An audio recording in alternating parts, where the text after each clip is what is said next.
Hey, everybody, and welcome back to another episode of the Indy Investor Pod. I am excited to dig into this topic today because it's like the hot topic that everybody's talking about, whether you're in Indy or any other market around the nation. And we're going to have a little discussion today about what's going on in the market, what's going on, like the bottom's falling out, there's a recession, like cut prices on everything, and whatever it is, we're gonna dig into all that stuff. So I'm excited to have Rick and Stacy and Sterling on here with me today.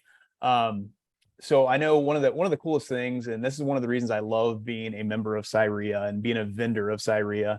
A couple of weeks ago, like Cyria gathered a group of investors, high-level investors, high-level thinkers, people that are in the know in the market, got a group of people together and had a pretty in-depth discussion out of it. All three people on here were a part of that meeting and stuff. And I thought it'd be great to just come back from that and say, like, what are you guys hearing? What are you guys seeing? I want to know what everybody's thinking, what everybody else is saying as well. Like I said, like, that's what I love about Cyria. Cyria is always, that's the reason why you are a member of Cyria or a vendor and those types of things, to be in the know, to not just like, hey, here's what I'm watching on the news, or here's what I'm hearing here. It's like, I want to talk to other investors that are actually out there active, working in that and everything like that. So Cyria is doing a great job of that, of leading the forefront here in Indianapolis, which I think is great. Also, they did a Super Tuesday meeting the other night. Did a little panel that I know Sterling, I think you hosted, or you were the panel member thing, being on there and keeping everybody in line and stuff. Maybe getting out of line yourself, because I know you like to do that as well. But so no, that's good. Like I said, I think Cyria is doing a great job of that. But I wanted to have you guys on here just so we could kind of dig into like what is going on, like what are we hearing and stuff. I know one of the things I like to talk about a lot is understanding what actually is news or what is noise. I feel like there's a lot of noise going on right now of just like I said, people are just thinking the bottom's falling out and the Indianapolis is going to drop prices like considerably and all this stuff. But what actually is happening? What is the news that's going on? So Sterling, let me start with you, man. And maybe just give us some feedback of kind of what you felt, or any big takeaways that you heard from that meeting that you guys had a couple of weeks ago, and then what you had with the panel the other night in Cyria. What are some of the big takeaways that you came away with? Yeah, I'm so blessed to be able to take everyone else's ideas and be able to come on Indy Investor Pod and say it like it's mine. Uh, it was a lot of great takeaways being able to be in these meetings. One of the main takeaways, I think, is exactly what you said about the noise, and it's the idea that in every market, I think I said this before, we always have about, if there's a cup, in that cup, you have 20 to 25% of just buyers that kind of stay in that. That's always buying, they're always doing stuff. And I think an older guy told me this analogy. He's like, in a different market like that we're coming out of, where it was buyers be everywhere. Everybody had a pre-approval. It was a lot of cream inside of that cup. So yeah. You post one house and 15 people show up to that listing. And he was like, it's not necessarily that all those people are actually willing and able to buy, but they all had a pre-approval to buy. And so it almost gives a false sense of demand inside of this market. And so as we start looking at this, what I'm excited and what I hear from a lot of people is, you have to be patient. You have to understand what's going to happen. But even when it was 14%, when it was, when Dave Short was, 21 years old, right? People were still buying in that market. When it was 9%, there were still people buying in that market, right? So I think that when I hear that, it gives me a sense of like comfort to know that there's always going to be an opportunity. Yeah. 100%. You mentioned just like with the interest rates and stuff too, but look at the days on the market. Like a normal market isn't supposed to be 30 days on like 30 days. It's people like realistically, it should be 60 days or even 90 days. That's what's realistic. That's what people are used to. In the last couple of years, it's just like, it's crazy of what, kind of how quickly things are happening and stuff. So Stacy, what are some of your big takeaways just from what you guys heard on Super Tuesday or from that meeting you guys had a couple of weeks ago? So I would like to kind of talk about like 3 words that were used quite a bit: pivot, patience, and innovate. Be patient because the market's ever changing. Don't fire sale because you bought in 2018 and now you feel like you're about to lose your equity. That's not the case. Yeah. Innovate, and that's kind of on a retail side too.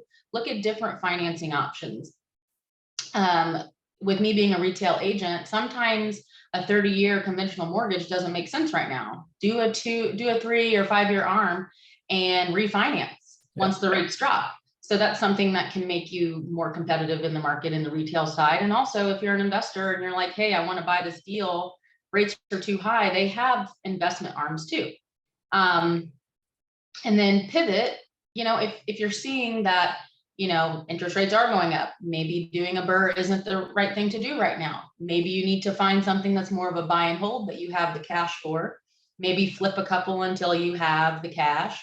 Look at seller financing, because we're going to be seeing a lot of people who, they overpaid on their house. And with, I don't see our housing market coming down, but prices on everything is up. Inflation is up. Yeah. So if someone spent $30,000 of their cash to buy a house, and now they can't afford gas, they can't afford food, they can't afford their electric bill, now they can't afford their mortgage. Yeah. So we need to be able to, not in a predatory way, but take advantage of these opportunities, add value to the community and help people out. And then when the market does, we're not even at a correction or anything, but when, when everybody quits panicking, you'll be sitting in a nice position, Yeah. So it's kind of funny as you're talking about just like kind of people panicking and things like that. I did a presentation for a group, for an event I was at last week in Chicago. And I was reviewing my presentation notes and stuff before I went on stage and things. And I had a little slide in there of like, there are investors that are licking their chops right now because they're just waiting for that opportunity that they saw back in like 2008. And they weren't able to capitalize on that, but they're ready to now and stuff. And it's funny, as I was reading that actual slide, I had two high level investors, like right beside me having a conversation. And they literally said like licking their chops. Like, I'm licking my chops right now, waiting for this, as I was reading that slide and stuff. But I love the fact that you're coming into those three words are huge, I think, right now, but just in business in general. If you're looking to run a successful investment, even if it's just a portfolio, or if it is a business or a company within that, like those three words of patience, pivot, and innovate, you have to be able to do those at all times with no matter what you're doing and stuff. So I love that, Stacy. Great points right there. Rick, how about yourself? Any great takeaways that are kind of stuck in your mind from those meetings? Yeah, I would have to agree with Stacy and Sterling on it, but a couple things that I was kind of looking at there too is to have exit plans with whatever you do. So if you go buy something, have an exit plan of what you're going to do with that, with the market changing.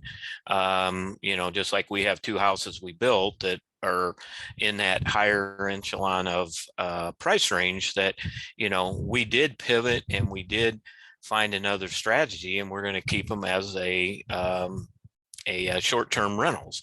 So that was kind of what I got out of it is that you got to look at the other options and not freak out and not think that the world's coming to the end, and just be patient, like Dave said the other night, Dave Short, give it another 6 months to a year. Don't freak out now, because, and he even said he's had more opportunities come along than he's had come along in a long time, and they're reasonable. Yeah. They're not overpriced. That was the other thing that I took, that everybody's seeing now. People aren't paying that 20-30% over what the list price would be on it to do that. Yeah. And that's the big thing that I'm really seeing now, is we're talking about just kind of what's going on in the market and what's happening. That's what we see going on right now. Like, Stacy mentioned, there's not when it comes to correction we'll see kind of what happens, and none of us can predict really what's going to happen and stuff. But why do we invest in Indianapolis? Why do the people that we work with invest in Indianapolis? Because what Indianapolis is, it's a stable market. We're not going to have that huge appreciation and things. We also don't have that huge depreciation either. That's why people love Indy, because it's steady Eddie, and things like that. So we know that about Indianapolis, and that's what's going on here. When we're talking about corrections, are things overpriced? Have they been overpriced for last year? Yeah, we know that, but really what they're doing is they'll probably normalize that a little bit. I honestly think over the last couple of years, we've caught up to, cities like Columbus, Ohio, and Nashville, Tennessee and things. They're different markets and stuff, but we've kind of come up to on our prices of where we should be. And I think they'll kind of hold where they are. They'll drop out a little bit, but nothing too crazy and stuff. So I would love to hear from you guys, kind of like what's for you guys within what you're doing within your businesses. What are you looking for over the next couple months of like, how are you, we'll take Stacy's words of how are you pivoting right now to what you're looking at buying or selling or even working with other investors on and stuff. So Stacy, what are you guys doing right now to maybe make your pivots and how you're analyzing? Yeah, so I guess I'll keep doing 3 takeaways. Sterling posed the question of what are we excited for and what are we afraid of? Those were his icebreakers. And that kind of really, those were the only 2 questions that got asked. And it fed 2 hours long of conversation. But in terms of what we're doing is, we're being a little picky in our deals. We're kind of avoiding the harder deals. Dave always says there's something easier out there, and we always take the hard one. So I think we're going to take a few of the easy deals, and then we're going to, some wholesale deals we used to not look at, we're looking at them now because wholesalers are now negotiating. I'm seeing a lot of reduced come from wholesalers, so we're looking at those.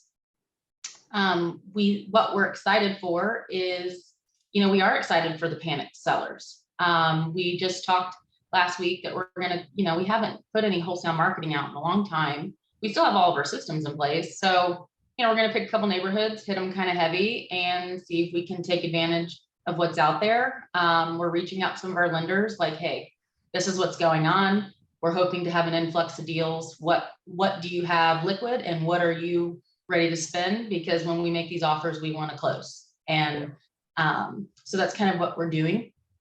And then what I'm afraid of, hang on real quick, before you get into that real quick, I want to recap what you just said right there, because that's a point that I want everybody to make sure that's a huge takeaway from this. And I love that you brought, that's a ton of value. Like, make sure you know your cash position, make sure you know what cash is lined up, what you can afford to spend, what you can't afford to spend, but also just what Stacy there, she's checking in with her lenders and her money people like on a regular basis right now, just to make sure like, hey, is anything changing on your end? What are you seeing? Like, are we doing this? Are we doing that? Knowing not just her own cash position, but also knowing her lender's cash positions as well. So that's a great point right there. So I just wanted to recap that real quick, but yeah. So what are some things that you're maybe, what are you kind of afraid of a little bit or worried about? Yeah.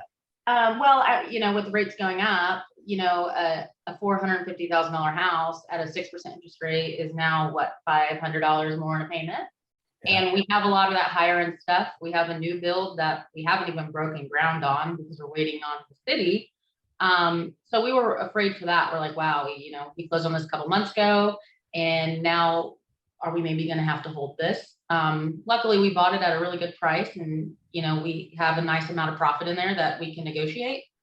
So, but through the meetings that I've had, Sterling's had a couple of meetups. I've been at Syria, and I'm not really worried anymore. But I do think we buy smarter and work a little less hard. There you go. Love that. So that's no, it's such a great point of like, I love the fact that you just threw in there too. Like, you're not worried. Like, that's why you're doing this. You're in this because there's going to be some ups and downs, but it's about being able to pivot, being able to adjust, being able to innovate.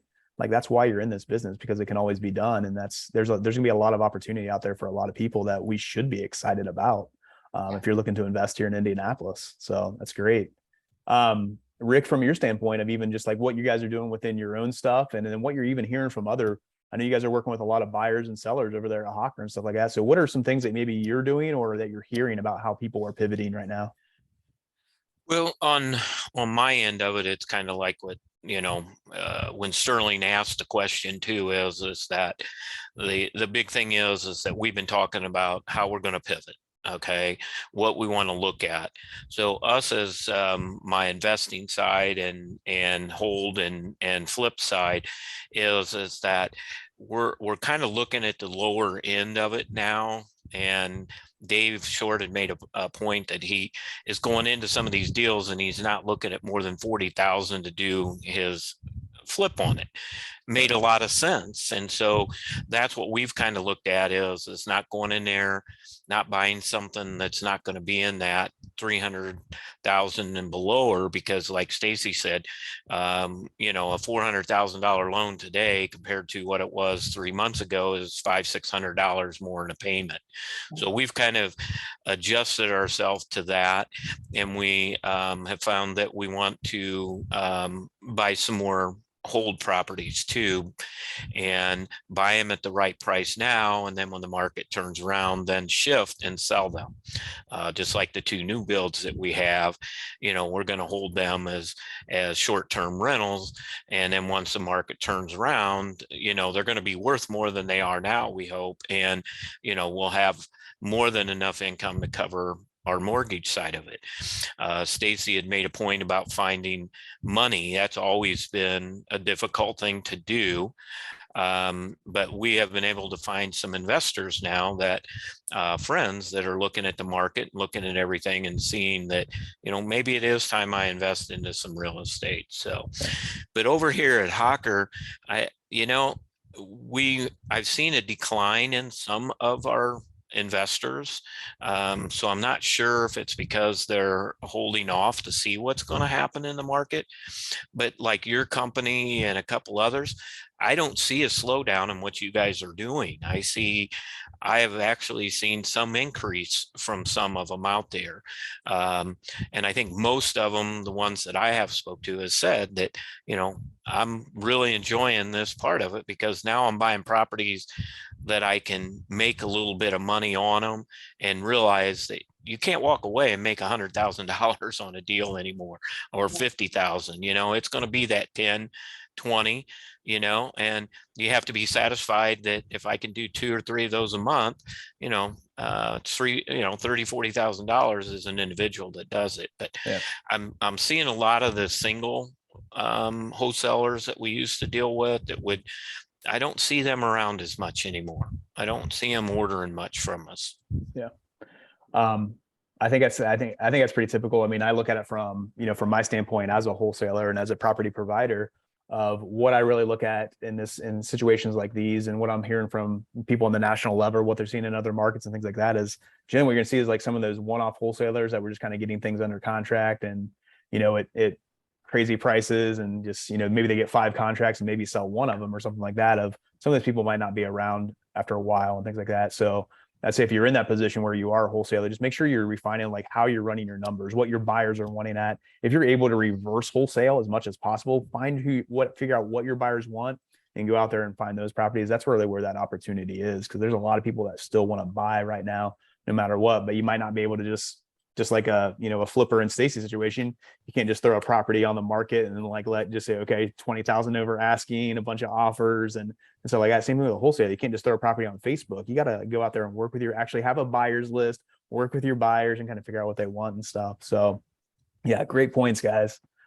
Sterling, from your standpoint, I'd love to hear from you on kind of on 2 fronts of like how you're pivoting maybe and some things that you're looking at, but then with your investors that you're working with your property owners and stuff, what are some of the things that maybe they're doing as well to pivot right now?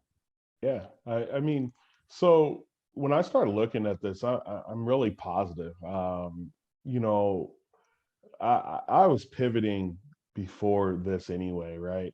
In my business, one, I got in this about 10, 11 years ago. So it's just about that time, right? Yeah. But one of the things I got in this business, I was an investor, and I invested in very urban areas, the Riversides, the Martindale Brightwoods, and I was able to hold these real estate for 10, 11 years. And now I'm selling these properties for over $100,000, and they've been cash flowing for all that time.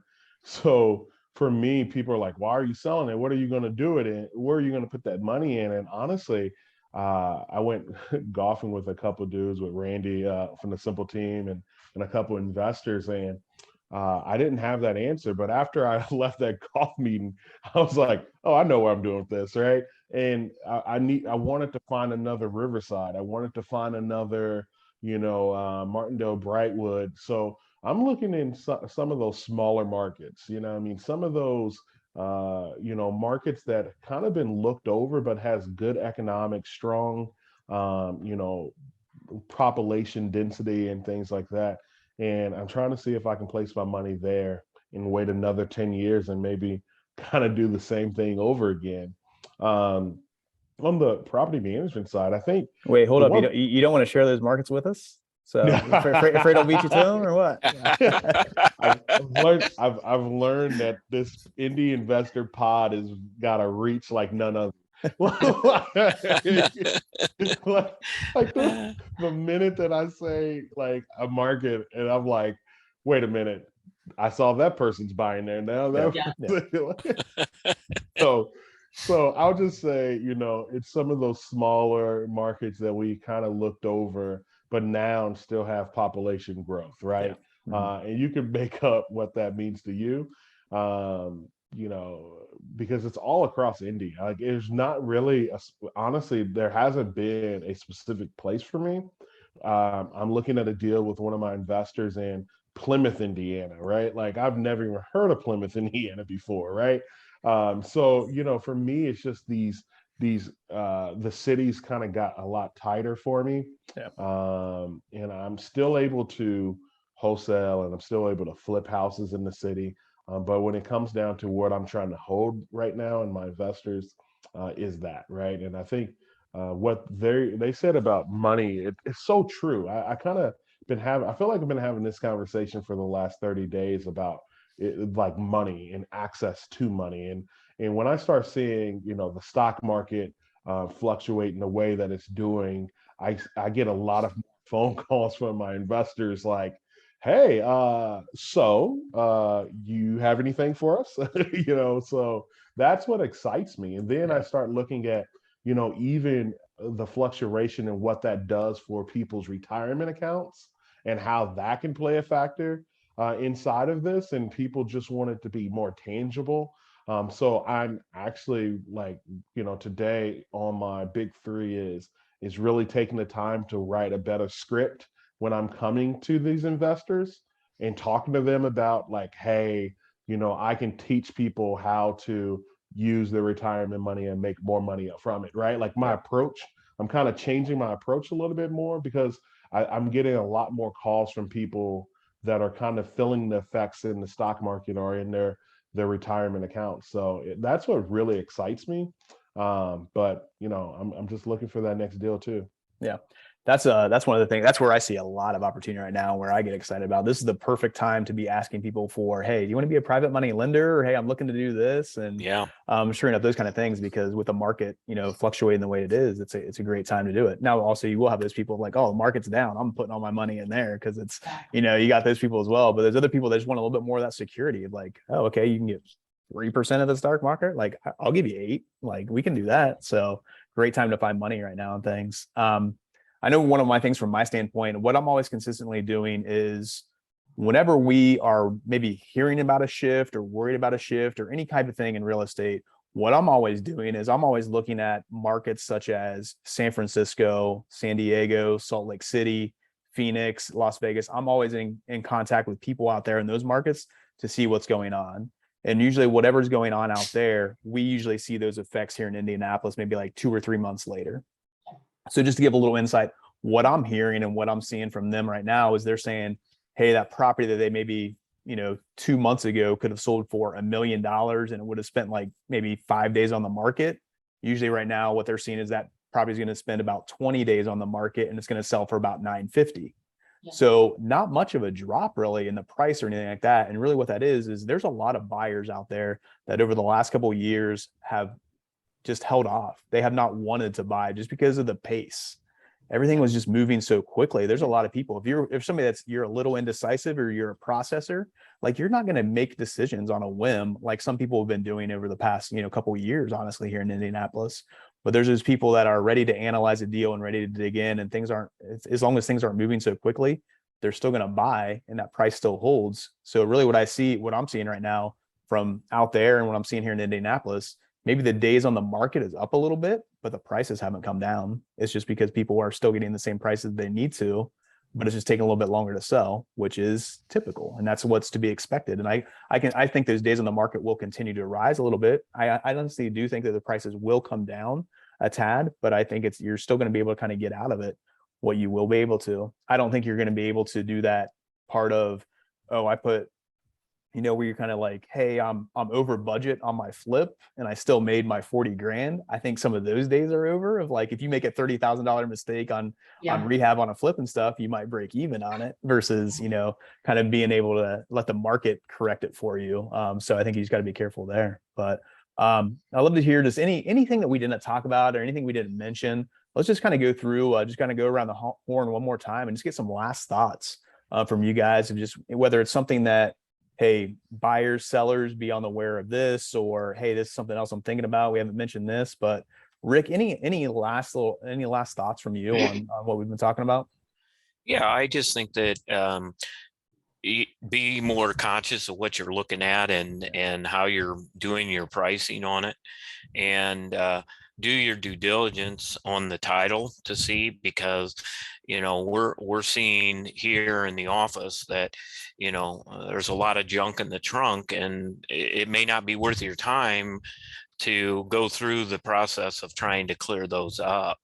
And the other thing is reaching out to some of your different people to see if they're interested in being a private lender for you to help you build and them make money also. So awesome. Love it. Sterling, how about you, brother? Any last little thoughts? Yeah. I mean, so I think one of the things I would say is just how margins is the thing that I'm looking at. So in my PM business, I'm kind of at a place where I'm not adding anymore, and I just am just owning more for myself. Like, because the margins aren't there anymore. We've become such a commodity in property management that it just doesn't make sense to keep on building and growing in our market. And I think that's very similar to a lot of property managers I talk to. You either got ones that are going to grow to 2,000, 3,000 now versus ones that kind of stay like me, like the 500. It used to be a lot that stayed around 500. I think you're going to probably see more that goes to the $2,000, $3,000, 2,000 unit marks, just because for me, it's just the margins aren't worth doing this anymore. Like, it's worth me owning more of these myself. And I think it's the same thing when I talk to investors. I had a group of Black investors that got together, and one of the things somebody said, they said they had this really good coach, and I think you coached them, and they said that you advised them to not only look at how they can buy, but how they can make money on every deal. So they started wholesaling again, where they were only buying and flipping houses and holding houses. And I thought that was pretty interesting because, when we're in these markets where it get a little bit tighter, every dollar matters. Yeah. So if I'm going to make $1,000 off of that wholesale deal, and where I was just letting that go past because I'm making 50,000 on my flip, what is $1,000? I think that's what I really want to make sure that never happens to me again, where I'm comfortable inside of what I am today, and I allow $1,000 not to seem that much, and and I'm always have that engine running. Yeah, it's it's one of those things of like looking at all your stuff of like, okay, where could I possibly monetize this in some way? Or hey, this is something I wouldn't usually, I just pass on this lead. Like, can somebody else do it? Or can I get a little piece of this in some way too? But also a great time to go through your accounts of like, what's that subscription that you're paying $100 a month for, but not using, or where can you cut out those little costs too, and little things like that. So granted, that should always be done, but this is a great time to review some of that stuff as well. So Stacy, how about you? Any last thoughts for us today? Yeah. So I think, putting my realtor hat on, and more from like a retail perspective, and, I think it's a great time for buyers. There's been so many, and like you had said, there's been so many buyers that have just been intimidated of the market, or they've just been dragged through the mud that they exited the market. And now I think it's a good time for them to come back, because you're seeing homes that are sitting on the market for a week. And then you've got the seller that's like, oh my gosh, my house is a piece of crap. And so then you can go in and you can offer asking, you can get your inspection. You might even be able to get closing costs. Yeah. Indiana has a down payment, an FHA down payment assistance program. If you make under, I think, like $175,000 as a married couple, you qualify for down payment assistance. Use it. Like there's so many programs out there that I think there's a lot of like box one size fits all agents. And as investors, we don't think about, we do, we hope we know who our end buyer is, but we don't, a lot of people don't think about their end buyer. They don't throw a fridge in there. They might not put cabinet or shelving in their closets. Like these are the things that are now our affordability. Yeah. When someone's paying $500 more in interest rate, they don't have the money to now go put in those small finishing touches. So I think a big thing is to think about your end buyer, make a home affordable, make it truly move-in ready. Because as a buyer, there's a lot of agents that have a bad taste in their mouth with flip houses. They're crap and there's this and that, versus buying from a homeowner who's, they're leaving couches for them. They're leaving their patio furniture. Like these are things that buyers really enjoy. So I think if you can, and I say all this because Dave touched on a point of, you're sitting on the market and we all feel that price reduction is the way to bring a buyer. That's not always the case. $10,000 on a mortgage payment is like $10. Yeah. Find a way to make your home affordable. Find a way to bring the buyer in where they don't have to do anything except move in their furniture. So I think that's kind of one of my big takeaways and kind of a final point. And then also turn off the news. Yeah. Turn off the news and quit listening to them. They thrive off of the drama. So we all know what's going on in the world, and we're in it every day. So, we're not scared, but when we talk to our friends or when we go to a party or if we're at dinner or at a bar, don't be afraid to talk about real estate. And when they start fear mongering, tell them, no, look, I've been doing this for this long and you're scaring yourself. So I think that's kind of my takeaway. And, like Sterling said, stay positive, pass along positive energy. We're not economists. We don't know. We just follow the trends and hope we make the right choice. So yeah. Only so works if we all believe in it. Like, it only works if we all believe in it, right? So if we all believe 8% is the death sentence, then it only works and stops, our markets from moving, right? So yeah. A lot of you guys are bringing up so many great points and things. And Stacy, I just want to refer back to something that you said a little bit ago of like, people haven't had to think about the end buyer at all lately. Like I know from the wholesaling world, like people don't have buyers list anymore. People don't think of the end buyer. They just throw it on Facebook and they know they're gonna find somebody. But even like with flippers and like you're just talking about, like people aren't thinking about who that end buyer really is. Always capture like that. Who is, when I make any business decision, I want to make it off of like, okay, this will work for 80% of my business. There's the other 20% that'll kind of fall in a rare category and stuff like that. But hey, if I'm picking up these properties, 80% of my buyers will buy these properties. And that's what I'm really looking at right now and really focusing on that. And just so many different things of, coming back to focus on the actual news, not the noise that you're hearing and all these things of what people are worried about and people are freaked out about and stuff. And there's a lot of people that went through 2008 and we think it's going to be the same thing and stuff. Like it's not. Like people that went through 2008, like they learned what's going on. There's a lot of buyers that are ready for it, and they realize all the opportunities they missed out on back then, and they're ready for it now. Also, really, when I'm looking at all this stuff, one of the numbers that I'm really looking at right now and really paying attention to within Indianapolis is the number of foreclosures. That's really kind of, coming from the economy side of things, is back in 2008, what really just shifted the entire market, what really like drove everything was the number of foreclosures. Right now, a lot of the people that are possibly need to foreclose on, all those banks, all those lenders, all that stuff, they went through that in 2008. I would hope they would have learned something from that. And I think they did.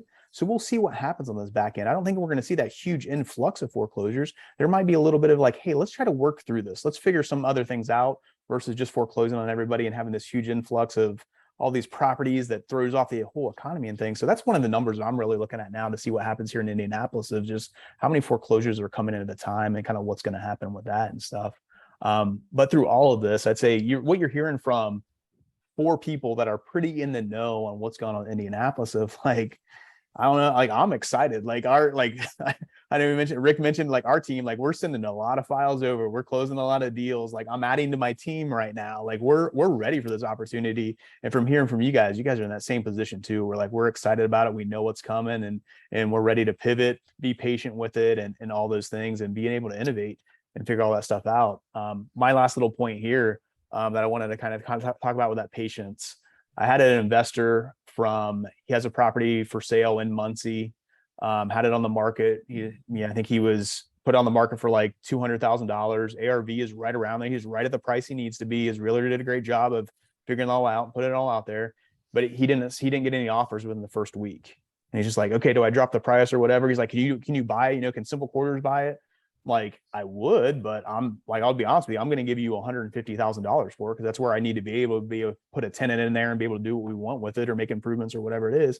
I'm like, honestly, dude, just be patient. Like you're going to be all right. Like you might not get that, $200,000 offer, but you're going to get something. Like just be patient with it. Give it a little bit more time. It's only been a week. Literally texted me like 2 days later, like, hey, I got an offer at 198. We agreed to it. Like, yeah, just be patient. Things aren't going to fly off the shelf like they have been. Hold true to what analyze your numbers, dig into what your business, stick with the 80% and then kind of focus on that or figure out what to do with that other 20%. And just like we've been talking about, be patient, pivot, innovate, and also get involved and be talking to people that are in the know and understand what's going on, have been through it before, are in the action right now. Not like Stacy said, be those people at the party that heard on the news that there was something going on of, the market's going to crash and all this stuff. Get in touch with people that are in the know, get plugged into Cyria groups like that can help you out and that have been through it and have learned through it and are ready to go through this with you again. So, but real quick, if anybody has any questions or any comments or anything like that, let's kind of go around the horn real quick. Rick, what's the best way for somebody to reach out to you if they have any just comments or any questions for you on what we touched on today? They can reach me at Rick.Howenstine, HOWENSTINE at hockerlaw.com, or they can call me at 317-578-1630, extension 21. Awesome. Appreciate that. Stacy, how about you? Send me a text. You give me a call, I'll return it, but shoot me a text and then I'll call you. At 765-969-6066, especially if you're a buyer. Like I said, we're ramping up on some wholesaling, so not to steal anything from Brian, but we'll have a couple deals hopefully coming out. I'll buy them, Stacy. I know, right? I actually have one I'm sending Ronnie today. So, give me a call if you're looking for an agent. We do a little bit of project management. Even if you just want to have a conversation about the market, I'm always available for a 15-minute call. Awesome. Sterling, how about you, man? Yeah. Probably the easiest way is Facebook. You can look me up, Sterling M. Davis Sr. That's STERLING. And then M. Davis Sr. You'll find me. You can message me. Seems like don't Facebook call me though, please. That's the most annoying thing ever, but you can message me and I'll respond, I promise. There you go. So awesome. If you need anything from me, you can reach out to me at brian@simplewholesaling.com. I'm more than happy to help you out with anything or get you connected with anybody that you need to here in Indianapolis. Let me be a resource for you. Really appreciate your guys' insights, all the value you guys brought today. And thank you for being on here. Yeah, I really appreciate that. And for everybody out there in Indianapolis, like this is gonna be we're gonna figure this out. It's gonna be a great time, a lot of opportunity. So it's gonna be great for the investment world coming up. So just be patient, pivot, innovate. And with that, that's a wrap for this episode of the Indy Investor Pod. We'll see you guys next time. Take care. Thanks.